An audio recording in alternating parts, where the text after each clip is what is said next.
ሀበነ ንህበር በዘዚአከ መንፈስ ቅዱስ በአንተ ህልውና ባለ መንፈስ ቅዱስ አንድ እንሆን ዘንድ አንድ መሆንን ስጠን። ቅዳሴ ሐዋርያት ምዕራፍ 2 ክፍል 2 ቁጥር 34 አስቀድሞ አእኩቶቶ ለእግዚአብሔር በእንተ ኩልክሙ እስመ ተሰምዐት ሃይማኖትክሙ ውስተ ኩሉ ዓለም መሰብሰባችንና ጽና ሃይማኖታችን በዓለም ሁሉ ተሰምቷልና በዚህ ታላቅ ጉባኤ ላይ እንድንገኝ እንድናመሰግነው የፈቀደልንን ልዑል እግዚአብሔርን በማስቀደም ልዑል እግዚአብሔርን ከሁሉ በማስቀደም እናመሰግናለን። እንኳን ለ14ኛ ዓለም አቀፍ የሰንበት ትምህርት ቤቶች አንድነት ጠቅላላ ጉባኤና በዓለ ጰራቅሊጦስ አደረሳችሁ። እንኳንም ደህና መጣችሁ ለማለት እወዳለሁ። ወረደ መንፈስ ቅዱስ ኃይለ ሐዋርያት ከሁሉ በማስቀደም አምላካችን ቅዱስ እግዚአብሔር እንደ ሐዋርያት በተስፋ ለምንጠብቀውና ኃይል መንፈሳዊ አግኝተንም ለበለጠ ሥራ ለምንነሳበት ለበዓለ ጰራቅሊጦስ ዕለት ለሰንበት ትምህርት ቤቶች ቀንና ለ14ኛው ዓለም አቀፍ የሰንበት ትምህርት ቤቶች አንድነት ጠቅላላ ጉባኤ በሰላምና በጤና አደረሰን አደረሳችሁ። እንኳን ደህና መጣችሁ። መንፈስ ቅዱስ የደከሙትን የሚያበረታ ያዘኑትን የሚያጽናና የታወቁትን የሚያረጋጋ ኃጢአተኞችን የሚያነጻ ቅዱስ መንፈስ ነውና በደከምን ጊዜ ብርታትን፣ በመከራ ጊዜ ጽናትን፣ በፍርሃት ጊዜ ጥባትን፣ በሁከት ጊዜ መረጋጋትን ይሰጠናል። በዘመን ሐዋርያት የነበረው አገልግሎት በሰይፍና በስለት ውስጥ አልፎ የጠፉትን መፈለግ በሞት ተወራርዶ በጎችንና ግልገሎችን እንዲሁም ጠቦቶችን መጠበቅ የሚጠይቅ ነበርና የሚያደክሙና የሚያፍገመግሙ ውስጣዊና ውጫዊ ፈተናዎች በርካቶች ቢሆኑ ሲፍገመገሙ የሚያጸናቸው በድካማቸው ሁሉ ያገዛቸው የብርታታቸውና የጽናታቸው ምክንያት መንፈስ ቅዱስ ነውና ወይረድአነ ለነ ድካመነ በመንፈስ ቅዱስ በመንፈስ ቅዱስ ድካማችንን ያግዛል በማለት ሐዋርያው ተናገረ። ይህ ታላቅ የቤተ ክርስቲያን የልደት ቀን የሆነው በዓለ ጰራቅሊጦስ በአምስተኛው ፓትርያርክ በብፁዕ ቅዱስ አቡነ ጳውሎስ ዘመነ ፕትርክና በቅዱስ ሲኖዶስ መልካም ፈቃድ የሰንበት ትምህርት ቤቶች ቀን ተብሎ ከተሰየመበት ጊዜ ጀምሮ እነሆ ዛሬ 14ኛ ዓመት ላይ ደርሰናል። ባለፉት 14 ዓመታት መንፈስ ቅዱስ ድካማችንን እያገዘ ብዙ መልካም ሥራዎችን ለማከናወን በመቻላችን የጅማሬም የፍጻሜም ባለቤት የሆነው ልዑል እግዚአብሔርን እናመሰግናለን። ወረደ መንፈስ ቅዱስ ኃይለ ሐዋርያት እግዚአብሔር አምላካችን ሁላችንንም ከክፉ ነገር ሁሉ ጠብቆ ለዚህ ሰዓት ለዚህ ጊዜ ያደረሰን ክብር ምስጋና ለእሱ ይሁን። እንኳን ለ14ኛው ዓለም አቀፍ የሰንበት ትምህርት ቤቶች አንድነት ጠቅላላ ጉባኤና የሰንበት ትምህርት ቤቶች ቀን አደረሳችሁ። እንኳን ደህና መጣችሁ። ተዘከሮ ለፈጣሪከ በመዋዕለ ውርዙትከ የጭንቀት ቀን ሳይመጣ በጉብዝና ወራት ፈጣሪህን አስብ ደስ አያሰኙም የምትላቸውም ዓመታት ሳይደርስ መክብብ 12 ቁጥር 1 ጠቢቡ ሰሎሞን የጭንቅ ቀን የመከራ ቀን ሳይመጣ የጉብዝና ወራት በተባለ ወጣትነት ዘመን ለእግዚአብሔር መስጠት እንደሚያስፈልግ ያስተምራል። ይህንንም መሰረት በማድረግ የቤተ ክርስቲያን የጉብዝና ዘመን በቤተ ክርስቲያን በሰንበት ትምህርት ቤት እንዲሆን ታስተምራለች። ሰንበት ትምህርት ቤት በቅድስት ቤተ ክርስቲያናችን ከፍተኛ ስፍራ ካላቸው ተቋማት አንዱ ነው። ዘመን ተሻጋሪዋ ቤተ ክርስቲያናችን ቀድማ የነገዋ ቤተ ክርስቲያን ተረካቢ ትውልድን ሰብስባ ታላላቅ ስራዎችን የምትሰራበት ትውልዱን በማስተዋል በእውቀት በሃይማኖት በስነ ምግባር በልዩ ልዩ ጸጋ የምትቀርጽበት የተወደደ ስፍራ ሰንበት ትምህርት ቤት ነው። ከሰንበት ትምህርት ቤት ብዙ ሊቃውንት፣ ብዙ መሪዎች፣ ብዙ መምህራን፣ ብዙ አገልጋዮች፣ ብዙ ባለሙያዎች እና ጠንካራ አማኞች ተገኝተዋል። ቅድስት ቤተ ክርስቲያናችን ልጆቿ ጽድቅን ይማሩ ዘንድ በሰንበት ትምህርት ቤት ሰብስባ አሰባስባ እግዚአብሔርን አውቀው እንዲያመልኩ ሕጉን ጠብቀው በሃይማኖት በመግባር በትሩፋት ጸንተው አምላካቸውን መስለው እንዲኖሩ የእርሱ የሆነችውን መንግሥተ እግዚአብሔርን እንዲወርሱ በብሉይ ከአምላኳ የተቀበለችውን ሕግጋት እግዚአብሔርን አስተምራ በሐዲስ ኪዳንም በ40 እና በ80 ቀን እያጠመቀች ለምእመናን እንደ ዕድሜያቸው ቃለ እግዚአብሔርን በስብከት በዝማሬ በቅዳሴ በሰዓታት በማህሌት በቅኔ በትርጓሜው እያስተማረች ምእመናንን በሃይማኖት አንጻ ለመንግሥተ ሰማያት እያዘጋጀች ዛሬ ላይ ደርሳለች። ሰንበት ትምህርት ቤት ሕፃናት፣ ወጣቶች የቤተ ክርስቲያን ዶግማ፣ ቀኖናና ሥርዓትና ትውፊት የሚማሩበት እና በእምነት በመግባር በሃይማኖት ጸንተው ይኖሩ ዘንድ መንፈሳዊ ሕይወታቸውን የሚያጠነክሩበት ታላቅ መንፈሳዊ ትምህርት ቤት ማለት ነው። በመጽሐፍ ቅዱስ ሰንበት ትምህርት ቤት ተብሎ የተጻፈ ቀጥተኛ የሆነ ስም ባይገኝም ዛሬ ላይ በሰንበት ትምህርት ቤት የሚተገበረው መንፈሳዊ አገልግሎት ማለትም ልጆችን በቤተ እግዚአብሔር ማስተማር በብሉይ ኪዳን ዘመን ይፈጸም እንደነበር መጽሐፍ ቅዱስ ያስረዳናል። የሰንበት ትምህርት ቤት ጽንሰ ሐሳብም ከዚያ የመነጨ ነው። ኦሪት ዘዳግም 11:18 በሐዲስ ኪዳንም መድኃኒታችን ኢየሱስ ክርስቶስ በመዋዕለ ሥጋዌው ልዩ ትኩረት ከሰጣቸው መካከል ሕፃናት ወይንም ወጣቶች ወደ ቤተ ክርስቲያን ይመጡ ዘንድ ነበር። በዚህም ለሰንበት ትምህርት ቤት መነሻ የሆነና መሰረቱም መጽሐፍ ቅዱሳዊ መሆኑን ያረጋግጥልናል። ማቴዎስ 18 ቁጥር 3፣ ማቴዎስ 21 ቁጥር 16፣ ማርቆስ 9 ቁጥር 37 በዚህ መነሻነት ቅድስት ቤተ ክርስቲያናችን አስተምህሮዎቿ ሳይበረዙ ለትውልድ እንዲተላለፉ በተለይ በሕፃናትና በወጣቶች ላይ ትኩረት ሰጥቶ ለመስራት ተሞክሯል። የጉባኤው አባቶቻችን ሊቃውንት፣ የጉባኤው ተሳታፊያችን ብፁዕ አባታችን አቡነ ጢሞቴዎስ ይህ የቤተ ክርስቲያን ዋና ተልእኮ ቅድሚያ የሚሰጠው ሐዋርያዊ ተግባር ሆኖ ሳለ እነዚህን የነገዋ ቤተ ክርስቲያን ተረካቢ የሰንበት ትምህርት ቤት ልጆቻችንን በአግባቡ ባለመመልከታችን እንደ አባት ለልጅ የሚደረገውን ባለማድረጋችን የሚገባውን ስፍራ ሰጥተን ባለመስራታችን ምክንያት ከበረቱ የተበተኑ ከቤቱ የራቁ ከአገልግሎት የጠፉ ጀምረው ያልጨረሱ ወድቀው ያልተነሱ ያለ አስታዋሽ የቀሩ ጥቂት የማይባሉ ናቸው። በተጨማሪም በዚህ ዘመን መስማማት፣ መደማመጥ፣ መታዘዝ፣ መከባበርና ትሕትና እና ፍቅር የጎደለው ቤተሰብን፣ ቤተክርስቲያንን፣ ሀገርን፣ የቤተክርስቲያን አባቶችንና ሽማግሌዎችን የሚያከብር ትውልድ አጥተናል። በየዕለቱም ፍቅር ሳይሆን ጥላቻ፣ ርኅራኄ ሳይሆን ጭካኔ፣ መረዳዳት ሳይሆን መገፋፋት፣ ክብር ሳይሆን ማዋረድ፣ ምርቃት ሳይሆን እርግማን፣ ምስጋና ሳይሆን ስድብ እየበዛ ከመሄዱ አንጻር ትውልዱ እየጠፋ ይገኛል።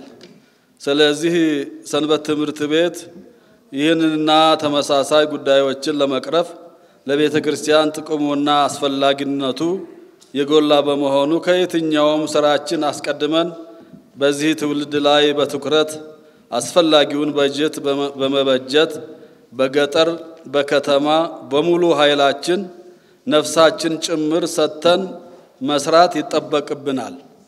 እግዚአብሔር ቢፈቅድ እኛ ከናንተ ከሰንበት ትምህርት ቤቶች አንድነት ጋር ከወጣቱ ጋር ቤተክርስቲያንን ከፍ የሚያደርጉ ታላላቅ ስራዎችን አቅደን ተገቢውን ጥናት አጥንተን ተመካክረን ተወያይተን ስራዎችን መስራት ይገባናል። እንሰራለን። እግዚአብሔርም ይረዳናል።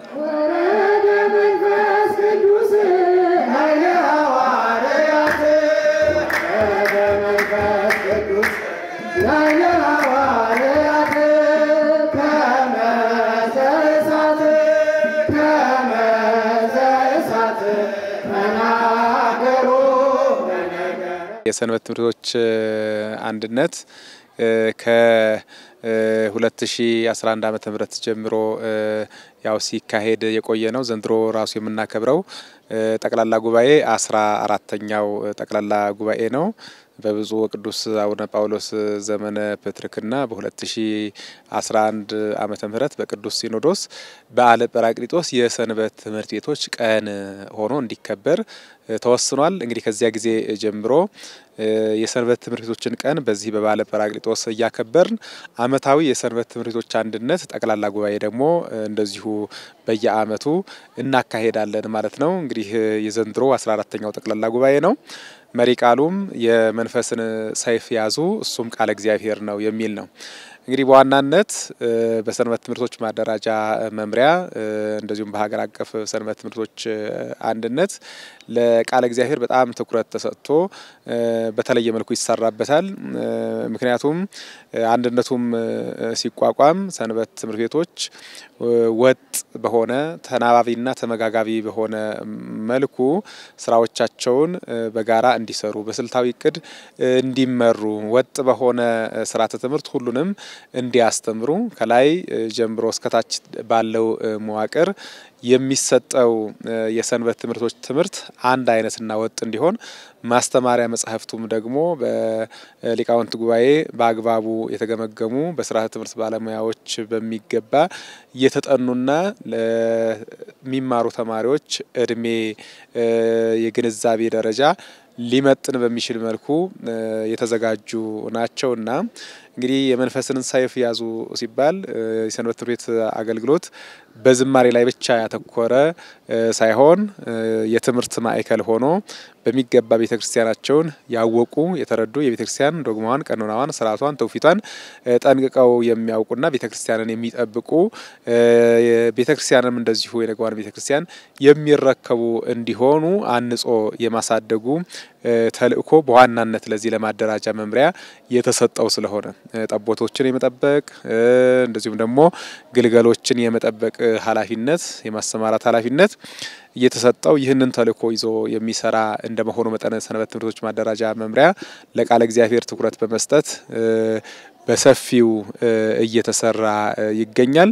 አንድነቱም በዋናነት የተዋቀረበት ምክንያትም ሰንበት ትምህርት ቤቶች ወጥ የሆነ ስርዓተ ትምህርት እንዲኖራቸው በጋራ አቅደው ለጋራ ዓላማ በጋራ እንዲሰሩ ማድረግ ሰንበት ትምህርት ቤትም የትምህርት ማዕከል ሆኖ በሚገባ ቤተክርስቲያናቸውን፣ ቀኖናቸውን፣ ዶግማቸውን ያወቁና የተረዱ ልጆችን ማፍሪያ ተቋም እንዲሆን ታስቦ ነው እየተሰራ ያለው። እንግዲህ ይህንኑ ዓላማ አድርጎ እስካሁን ሲሰራ ቆይቷል። ዘንድሮም ለ14ኛ ጊዜ ጠቅላላ ጉባኤውን እያካሄደ እንደዚሁም ደግሞ በጋራ መክሮ በቀጣይ እቅዶቹ ላይ የጋራ አቅጣጫ ይዞ ለመስራት እንግዲህ የዘንድሮን ጠቅላላ ጉባኤ እያካሄደ ይገኛል። ሪፖርቱ አሁን ሪፖርት የላኩትን ሀገረ ስብከቶች ሪፖርት ጠቅላላ አድርጎ ጉባኤው ግንዛቤ እንዲጨብጥ ለማድረግ የቀረበ ነው። በዚህ ሪፖርት ላይ በተቻለ አቅም በሀገረ ስብከቶች እየተከናወኑ ያሉ ተግባራትን ትኩረት አድርገን ነው ለማቅረብ የሞከርነው። ዋነኛው አሁን አዲስ ስርዓተ ትምህርት ነው እየተገበረን ያለነው። አዲሱ ስርዓተ ትምህርት አሁን የደረሰበትን ደረጃ ማሳየት ነው በዋናነት ዓላማ አድርገን ሪፖርቱን እያቀረብን የነበረው። በዚያ መጠን አሁን ላይ እዛ ላይ እያቀረብናቸው የነበሩ የቁጥር መረጃዎች በሙሉ የሚመለከተው ስርዓተ ትምህርቱን አሁን እየተገበሩ የሚገኙ አጥቢያዎች እየተማሩ የሚገኙ ተማሪዎች ምን ያህል ደረጃ ላይ ደርሰውልናል፣ በቀጣይ እንዴት አድርገን እናሳድገዋለን የሚለው ነው። አጠቃላይ የሰንበት ትምህርት ቤት አባላት እንደሚታወቀው ከ15 ሚሊዮን በላይ የሚሆኑ ናቸው በሰንበት ትምህርት ቤት እየተማሩ የሚገኙት። ነገር ግን አሁን ስርዓተ ትምህርት ከተተገበረበት ጊዜ ጀምሮ ወደ ስርዓተ ትምህርቱ እየገቡ የሚገኙ ተማሪዎችን ለማሳየት የተዘጋጀ ሪፖርት ነበረ። ያንን ጠቅላላ ጉባኤው ተመልክቶታል። ቀጥሎ ደግሞ በስፋት እንዴት እናሳድገዋለን በሚለው ላይ የሚመክርና የሚወያይ ይሆናል። እንግዲህ ዛሬ በጣም ልዩ ቀን ነው። በተለይ 14ኛው ዓለም አቀፍ የሰንበት ትምህርት ቤቶች አንድነት በዓል የሚከበርበትና እንዲሁም ደግሞ በዓለ ጰራቅሊጦስ የሰንበት ትምህርት ቤት ቀን ተብሎ የሚታሰብበት ዕለት ስለሆነ ይሄ ዕለት እጅግ በጣም የተወደደ ያማረ ዕለት ነው። በተለይ ደግሞ ብፁዓን አበው ሊቃነ ጳጳሳት ብፁዕ አባታችን ብፁዕ አቡነ ሳዊሮስ የመንበረ ፓትርያርክ ጠቅላይ ቤተ ክህነት ዋና ስራ አስኪያጅ እንዲሁም የሸገርና የደቡብ ምዕራብ ሸዋ ሀገረ ስብከት ሊቀ ጳጳስ በመካከላችን ተገኝተው በብፁዓን አባቶች ቡራኬ መርሐ ግብሩ የተጀመረ ስለሆነ እጅግ በጣም ደስታ ይሰማኛል። እንግዲህ የሸገር ሀገረ ስብከት በጥቂት ዓመታት ከተዋቀሩ ሀገረ ስብከቶች መካከል አንዱ ሀገረ ስብከት ነው። በዚህ ሀገረ ስብከት በብፁዕ አባታችን በብፁዕ አቡነ ሳዊሮስ የልማት አባት መሪነት ሰፋፊ መንፈሳዊ ስራዎች የተሰሩበት ጊዜ ነው። በተለይ እንደ ሰንበት ትምህርት ቤት በሰንበት ትምህርት ቤት ሊሰሩ የሚገባ ቅድስት ቤተክርስቲያን ሰንበት ትምህርት ቤት ያቋቋመችበት ዓላማና ተግባርን ማዕከል ባደረገ መልኩ ሰፋፊ ስራዎች የሚሰሩበት ሀገረ ስብከት ነው። ከትምህርት ቤተክርስቲያን አንጻር ከመንፈሳዊ አገልግሎት አንጻር የሰንበት ቤቶች እንቅስቃሴ እጅግ በጣም የተሻሻለበት የሰንበት ትምህርት ቤት አንድነት ደግሞ በአዲሱ ሀገረ ስብከታችን የተቋቋመበት በሀገረ ስብከት ደረጃ በክፍላተ ከተማ ቤተ ክህነት ደረጃ ሰፋፊ ስራዎች እንዲሰሩ የተቋቋመበት ጊዜ ነው። በዚህም ደግሞ መንፈሳዊ አገልግሎት ላይ ጠንካራ የሆነ የሰንበት ትምህርት ቤት አመራር ለአባቶቹ የሚታዘዝ በተለይ የቤተክርስቲያን መዋቅር መሰረት በማድረግ የቤተክርስቲያን ሕግና ስርዓትን በመጠበቅ ሰፋፊ አገልግሎት መስጠት የሚችሉ ፍሬዎችን የምናፈራበት ጊዜ እየሆነ ስራዎች እየተሰሩ ይገኛሉ በሸገር ሀገረ ስብከት ዙሪያ። በመጨረሻ ላስተላልፈው የምፈልገው መልእክት እንግዲህ ሰንበት ትምህርት ቤት የነገዋ ቤተክርስቲያንን የሚረከቡ ወጣቶች ያሉበት ተቋም ነው እና ልዩ ትኩረት የሚያስፈልገው ነው። እንደ አፍሪካም እንደ ኢትዮጵያም ብንል ከ70% በላይ የሚሆነው ቁጥር የያዘው ወጣት እንደመሆኑ መጠን ይህ ሰፊው ቁጥር የያዘው አካል የተለየ ትኩረት ያስፈልገዋል። ከቁጥርም አንጻር ቢሆን ነገም ቤተክርስቲያን ከመረከብ አንጻር ልዩ ትኩረት ለወጣቶች ማድረግ እጅግ በጣም አስፈላጊ ነው። እርግጥ ነው በዚህ በመንበረ ፓትርያርክ ጠቅላይ ቤተ ክህነት ደረጃ በቅዱስ ሲኖዶስ በተሰጠው ትኩረት ምክንያት ስርዓተ ትምህርት ተዘጋጅቶ በስርዓተ ትምህርቱ መሰረት የተዘጋጁ መጻሕፍት በጀት ተፈቅዶ እየታተሙ ይገኛሉ። እንግዲህ አምና ከ1ኛ እስከ 4ኛ የሚደርሱ መጻሕፍት አሳትመናል። በዘንድሮ ዓመት ደግሞ ከ5 እስከ 7 በአማርኛ ከ1 እስከ 4 ደግሞ በአፋን ኦሮሞ አሳትመን ለስርጭት ዝግጁ አድርገናል። ይሄም ለሰንበት ትምህርት ቤት አገልግሎት የተሻለ ትኩረት እንደተሰጠው በቅዱስ ሲኖዶስ ደረጃ የሚያሳይ ነው። ይህ ብቻም ሳይሆን በሁሉም አህጉረ ስብከት የሰንበት ትምህርቶች አንድነት እንዲዋቀር ስርዓተ ትምህርቱ ደግሞ እንዲተገበር ቅዱስ ሲኖዶስ ወስኗል። ይሄም ትኩረቱን የሚያሳይ ነው። ግን በተወሰነው መሰረት ምን ያህል ወደ ታች ወርዶ ስራው ተሰርቷል ሲባል በሁሉም ቦታ በሚፈለገው ደረጃ የሰንበት ትምህርቶች አንድነት ተዋቅሮ እንደዚሁም ደግሞ ስርዓተ ትምህርቱ በሚፈለገው ልክ በሁሉም ይተገበራል ወይ ሲባል የተወሰኑ ያው ክፍተቶች አሉ።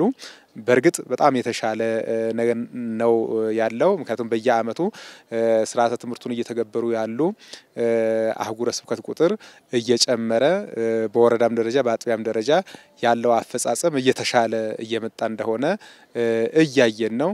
ግን ከዚህ በበለጠ ፍጥነት ግን በተለይ ለወጣቶች ትኩረት ሰጥቶ ስራ መስራት እጅግ በጣም ያስፈልጋል።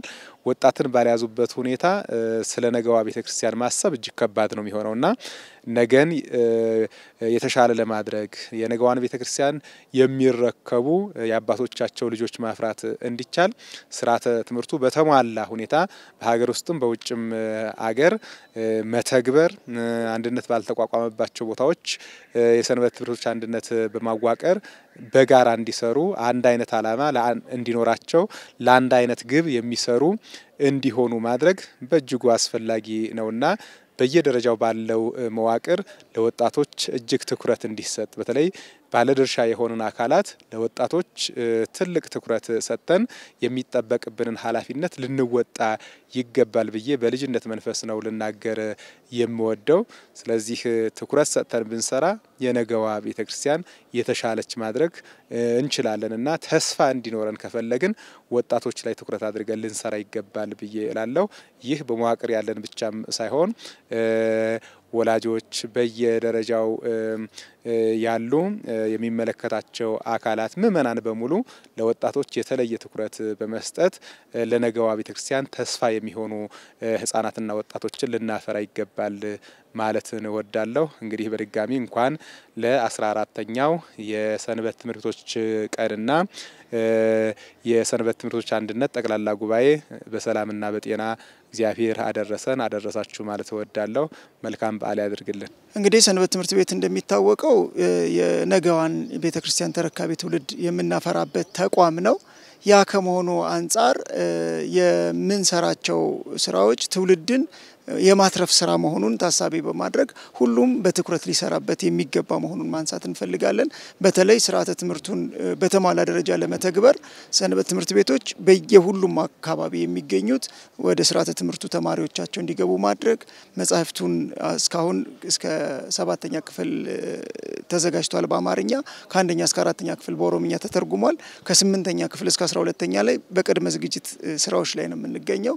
እነዚህ ስራዎች ተጠናቀው በመማሪያ ግብአት እጥረት የሚቸገር እንዳይኖር እየሰራን ያለ ነው። የሚያስተምሩ አካላት ሀገረ ስብከቶች በየደረጃው ያሉ የቤተ ክህነት መዋቅር ላይ ያሉ አባቶቻችን ይሄንን የሥርዓተ ትምህርት በተሟላ ደረጃ መተግበር እንዲቻል አስቀድሞ በቅዱስ ሲኖዶስ ደረጃ ውሳኔ ወስነዋል። ይሄንን የወሰኑትን ውሳኔ ተግባራዊ በማድረግ ሂደት ላይም ደግሞ ድጋፋቸው እንደማይለይ እንተማመናለን። ይህ የሰንበት ትምህርት ቤቶች ቀን ተብሎ ጠቀሰው በዓለ ጰራቅሊጦስ ሰንበት ትምህርት ቤቶች በልዩ ሁኔታ የቤተ ክርስቲያን የልደት ቀን የሆነውን በዓለ ጰራቅሊጦስን የሰንበት ትምህርት ቤቶች ቀን መሆኑን ታሳቢ አድርጎ በጋራ ማክበር ይገባል እንላለን። እግዚአብሔር ይስጥልን። እንግዲህ ማስተላለፈው መልእክት ዛሬ ይህንን ታላቁን የሰንበት ትምህርት ቤት አንድነት 14ኛ ዓመት እያከበርን ነው። በቅዱስ ሲኖዶስ ደግሞ የሰንበት ትምህርት ቤት ቀን ተብሎ በዓለ ጰራቅሊጦስ የሚከበርበት ዕለት ለሰንበት ትምህርት ቤት የተሰጠ ዕለት ነው። በመላው ዓለም የሚኖሩ የሰንበት ትምህርት ቤት ወጣቶች ሰንበት ትምህርት ቤት የነገዋ ቤተክርስቲያን ተረካቢ ተስፋ እንደመሆኑ መጠን የሰንበት ትምህርት ቤት መንፈሳዊ አገልግሎት በዓላማውና በተግባሩ እንቅስቃሴ ላይ ሰፊ ስራ የሚሰራበት ዘመን እንዲሆን ከምንም ጊዜ በላይ ለቤተክርስቲያን የምናገለግልበት የቤተክርስቲያን ልዕልና የቤተክርስቲያን ከፍታና ክብር የሚገለጥበት ዘመን እንዲሆን ሁላችንም የቤተክርስቲያኒቷን ድምጽ እየሰማን በሚገባው ሁሉ በመሳተፍ ሰፊ ስራ እንድንሰራ ዘመኑም ደግሞ የተባረከ ዘመን እንዲሆንልን መልእክት አስተላልፋለሁ።